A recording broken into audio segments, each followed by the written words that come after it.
A particular thorn in the flesh for India-US ties has been the poultry trade. From 2007, India does not allow American poultry into the country, citing concerns of avian influenza. America argued that there could be no countrywide ban based on avian influenza concerns. When India refused to budge, the U.S. took the case to the WTO in 2012.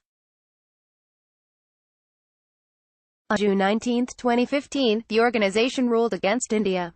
America has moved to the WTO again, alleging non-compliance by India and seeking permission to impose a penalty tariff on imports from the country. By mid-2018, India relented and began allowing the import of chicken parts from America, though in small quantities. The last word on this has not been said yet, however.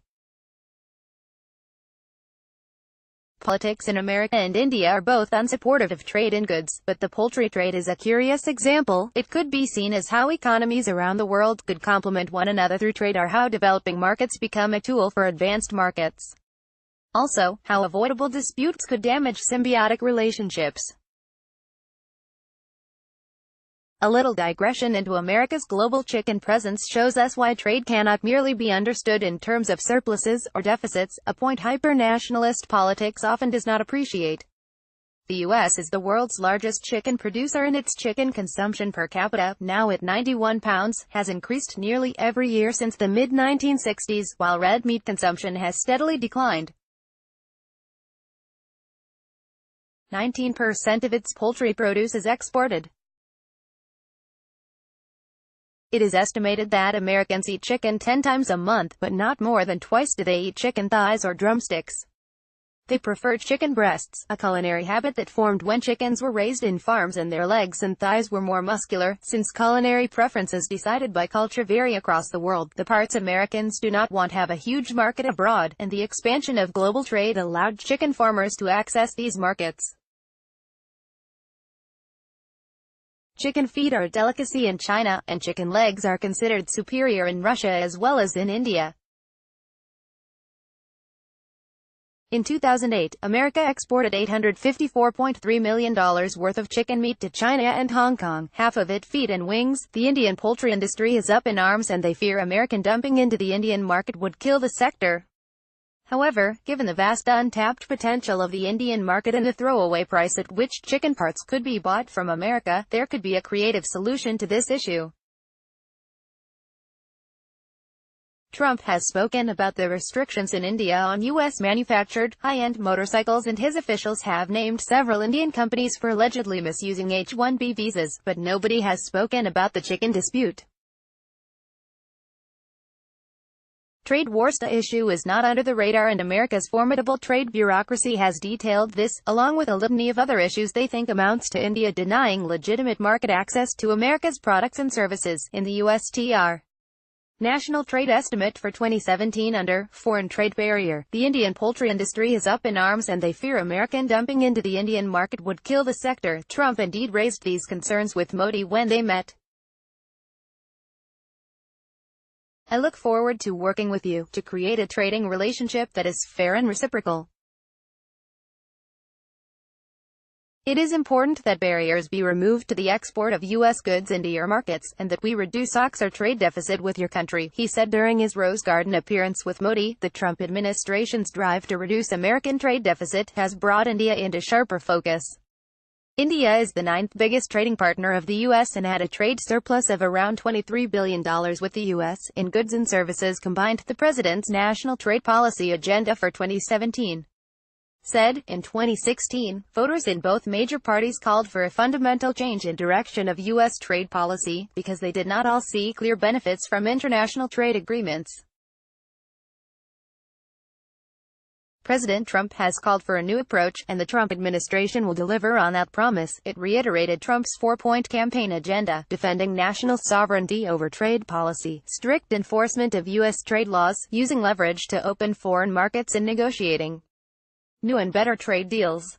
The U.S. respects decisions by the WTO when they are in its favor and rejects the rest, the Trump administration has declared. India asserts itself, but strident nationalism is visible in India on trade matters too. An ongoing point of stress between India and the U.S. is Apple's attempt to sell refurbished iPhones in India. In 2000, China banned the import of remanufactured electronic items in order to protect its domestic industry. India permits the importation of electronics only for recycling. Exporting used electronics and cars to foreign countries is helpful for the working of the American economy. To keep its own manufacturing and commerce running, the U.S. demand for the tightening of India's intellectual property rights (IPR) regime is louder under Trump. The U.S. Trade Representative's Office brings out an annual Special 301 report, which is a stock-taking of intellectual property protections across the world. It categorizes countries based on Section 301 of the U.S. Trade Act of 1974, hence its name. India is routinely criticized in this report. New Delhi never cooperates with its preparation as it considers the report a unilateral measure by the U.S. to exert undue pressure on India. In the wake of Modi's coming to power, there was much speculation in the U.S. by his pro-market supporters that he would dismantle India's existing IPR regime. In July 2017, however, India's Defence Minister Nirmala Sitharaman told Parliament that in this issue, the Modi government would follow the UP government's policy, that the Special 301 report issued by the U.S. was a unilateral measure to pressurize countries to enhance IPR protection beyond WTO rules. The WTO has its own dispute settlement mechanisms, and India and the U.S. have wrestled in that system on and off. But the USTR continues to keep its own process, which India finds problematic. IPR is an issue that American companies, more than its workers, are agitated about.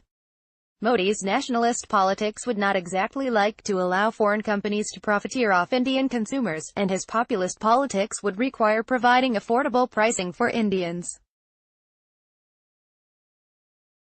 Over the last 2 years, American medical companies and the Indian government have been locked in multiple regulatory issues, the most important of them being the prices of artificial stents used in human hearts. Trade cannot merely be understood in terms of surpluses or deficits, a point hyper-nationalist politics often does not appreciate. The price restrictions imposed by India on medical devices imported from America in the Indian government's position that certain types of international companies must keep the data of Indian consumers on servers physically located in India have riled up the trade bureaucracy and companies in America. These decisions by the Modi government are all in line with the strident nationalism of the Hindutva doctrine. Price control on medical devices is a typically sensitive topic for America. The U.S. policymakers believe that if the Indian model of price restrictions is allowed to stand, other developing countries will follow suit. In June 2018, India announced its decision to increase import tariffs on 30 items from the U.S. Under the Buy American, Hire American policy of the Trump administration, nearly 100,000 Indians who are currently in America as dependent spouses of H-1B visa holders are at risk of losing their work authorization. The H-1B processing system itself has been tightened already, with frequent hold-ups, review of each renewal application of the visa as if it were a fresh application, etc. Excerpted with the permission of Penguin India from Open Embrace, India-US Ties in the Age of Modi and Trump by Varghese K. George. We welcome your comments at ideas.india@qz.com.